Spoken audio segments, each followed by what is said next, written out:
genre fiction has gotten, in the last 10 years, maybe 15 years, has gotten dramatically more explicit sexually than it used to be.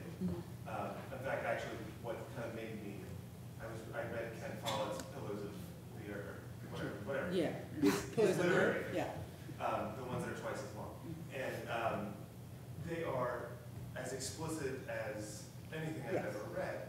And, you know, this is the one that had pretensions to literary fiction too, so it had this, and nobody comments on that, you know, but I haven't read 50 Shades of Grey, but it seems like most of the similar things that I've read are really not that much further on the spectrum than what Ken Follett writes. Ken Follett's perspective in fan fiction isn't. Jimmy Carter wrote a novel that was basically softcore porn, and he read a scene on The Tonight Show or something. I mean, he was reading his pornography. It was like the 80-year-old former president, like, and then she touched his quivering. You know, it was like, yeah. So you're right. I think you can. How is this different for art? Because I feel like there is a difference between art and fan fiction in particular. Well, I think fanfic is like porn that you can read on your phone and like nobody will know.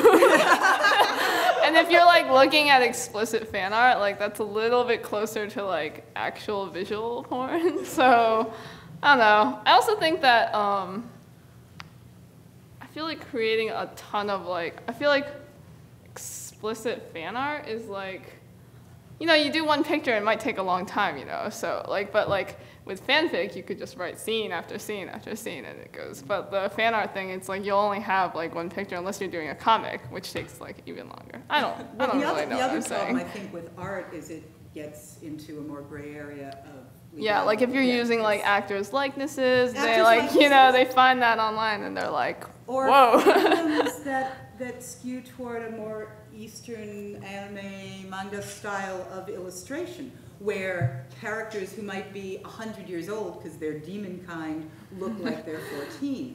And so if you draw those online, you know, you put those online, all of a sudden you're dealing with child pornography. But Edward Cullen, you know, who's like 100.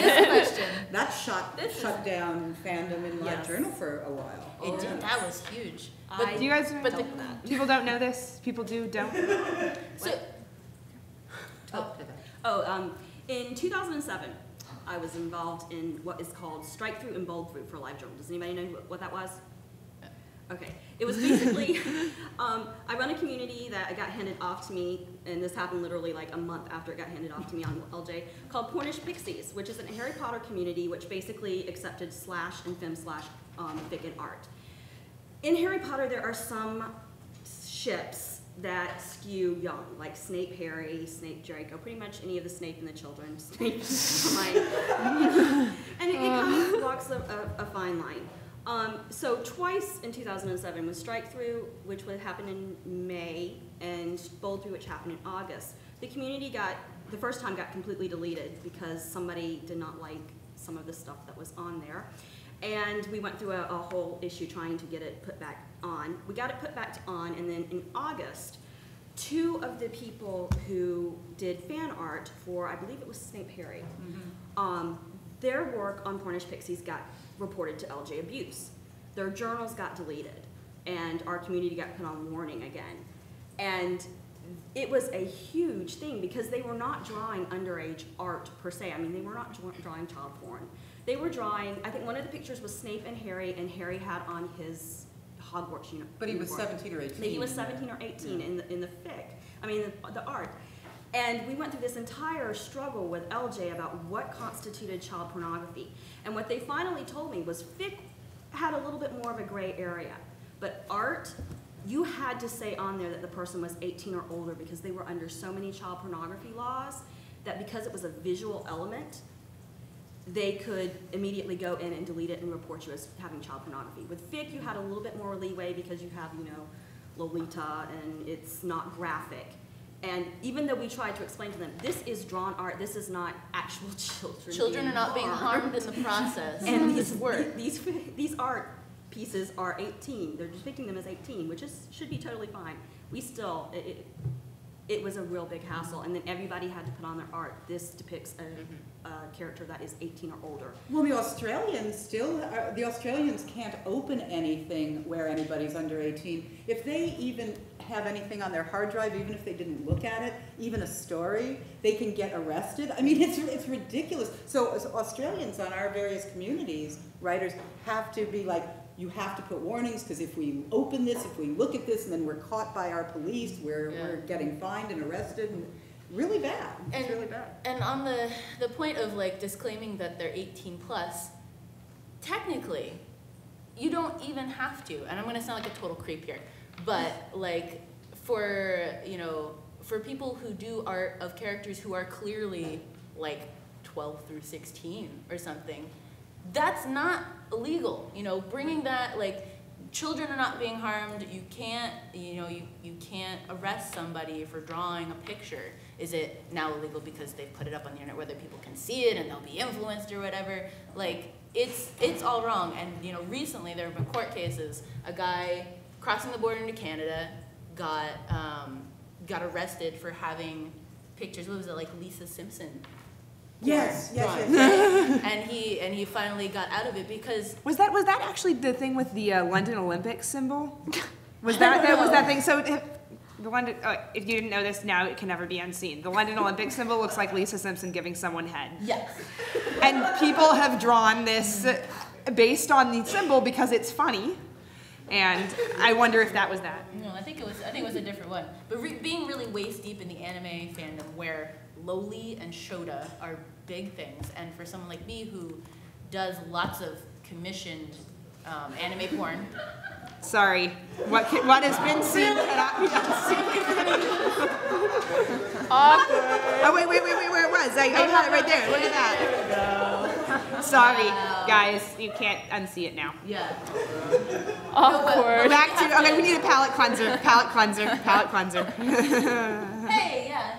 Palette cleanser. You have to be aware of the spaces you're in because for someone we like go. LJ who wants to make the rule, it's not public. It's their private entity. If they want to make the rules where you can't, then you can't. But on something like Yaoi Gallery, where they have specific tags where they mark off, when they're this young, when they're related, when they're any kind of squick you may have. Can I like argue now and like put myself out of the pro anti-censorship camp?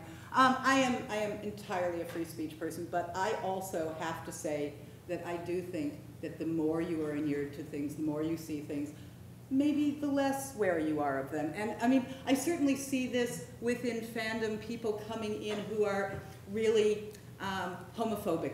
And they come into fandom, and the more they spend time with people who are queer and queer friendly, and they see, slash fic and fem slash, and over time they become very, this is fine. Like, I don't know why we were worrying about this. This is like regular people, and this is perfectly cool.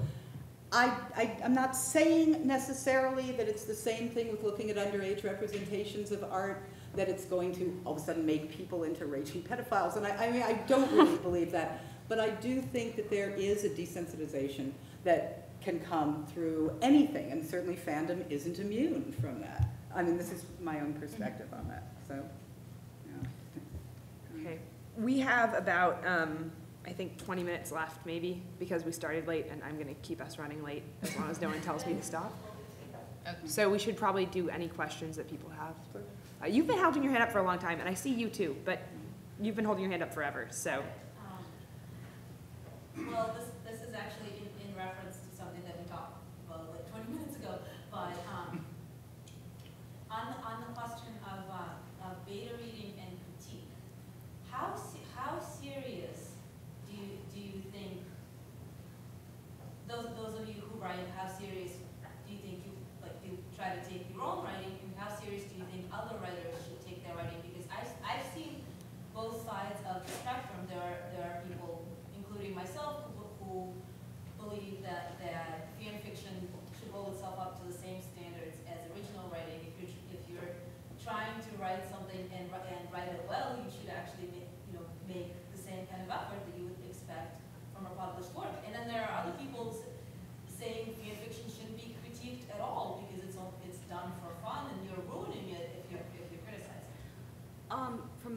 you. I think it's an individual decision as to how seriously you take your own writing. There are people in it who just want to write some silly stories, and you know, that's how they enjoy themselves, and that's perfectly legitimate. That is a totally acceptable way to use fandom. I think there are other people who decide after they've been in fandom for a while, or even maybe while they just got into it, that they want to use it as a way to learn how to write. A few years ago, I decided to take my writing a little more seriously, and I started to stretch myself and kind of push myself as far as my writing skills went. I have some betas who are absolutely fantastic, who have helped me in that process, and I listen to what they say. Other people, they don't want a beta. They don't have to have a beta, and that's fine, you know? I mean, that's their choice. I think it's completely up to them. I think you have to be careful though, because when you put stuff on the internet, I've learned that like, you put it on the internet, it's like up for grabs, and you can't really stop people from like saying their opinion, you know. I think if you're going to choose not to take it seriously and you're going to choose not to use a beta, you have to accept that some people might some people are going to like beta it anyway. Yeah, I mean, thinking that you want that. You have to know that that's what you're setting yourself up for. Yeah. If you choose to do that, I can't tell you that you're doing it wrong. That's how you're participating in fandom. And people will give unsolicited critiques. Oh, yeah. And some people are very I love that. They hate it. That's part of what makes me ask questions, and I've known people, I've had personal friends who are incredibly sensitive to criticism. Yeah. And it's been an issue of conflict. Being someone who's naturally kind of a critical person. I personally won't give people concrete on their story directly, and I usually won't give it unless they've asked for it. Yeah, because it's so easy just to close it, you know. If you don't like it, just close it and I mean, move on. There are people who will put on their stories reviews and concrete, greatly appreciated, and they open themselves up to that. If they don't, I usually won't go there because I feel like they don't necessarily want it. I prefer with concrete, I would prefer to get it privately than publicly. I mean, people can do whatever they want, I don't really care, but my preference is to have someone email me about it. There are two things though. There's like Constructive criticism, concrete. There's criticism for the writer, and that's usually their betas, their editors, things like that. And then there's criticism in reviews. So for myself, who I do recommendation sites, when I write recommendations, I will include my critiques of things. I only rec things that I really like, but I might say, here is a caveat, here is this issue that I came across, here's one thing that I found unbelievable. This is not for the author. If I'm writing to the author, I will say, I really loved your story, I'm going to be recking it soon, thanks for writing it, goodbye. But on these recs, I will say this now. If they go read my recs, that's their problem. And you know, really. Has anyone ever gotten mad? Never. I mean, they might have gotten mad personally, but nobody's ever got angry at me personally. No. Really, if you're putting your stuff out on the internet, no matter what you want, you got to realize that it's going to come. I mean, you're going to get a flame. People will chew it up and spit it out. I've had people basically tell me, oh my God, your characterization in this story is crap. And I'm like, okay, well, your opinion, my opinion, different, whatever. You know, you take what's out there. You have to. It's on the internet. You don't control it. It's just like a published author, if they put their book out, they can't control the reviews, and they can't control the audience reaction. So.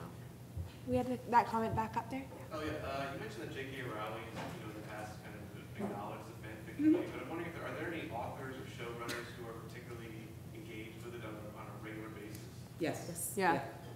Tons of them. I mean, first of all, a lot of them write fan fiction. So somebody like Neil Gaiman, who has certainly written A Study in Emerald, and it was a Sherlock Holmes piece of fanfic, a short story. He is There's a crossover with Cthulhu, right? Yeah. He's fairly supportive of people writing fan fiction. He doesn't want to see it, as most published authors don't, for a variety of reasons, including legal. Back in the day, he used to be a little more quizzical about why people would want to slash his characters, especially his and Terry Pratchett's two angel and demon characters in Good Omens. but today he's sort of backtracked on that. He's fine with it. I mean, he's on Tumblr. He's got to understand. He's on Tumblr. So some authors are and showrunners are pretty cool about that. Some are not.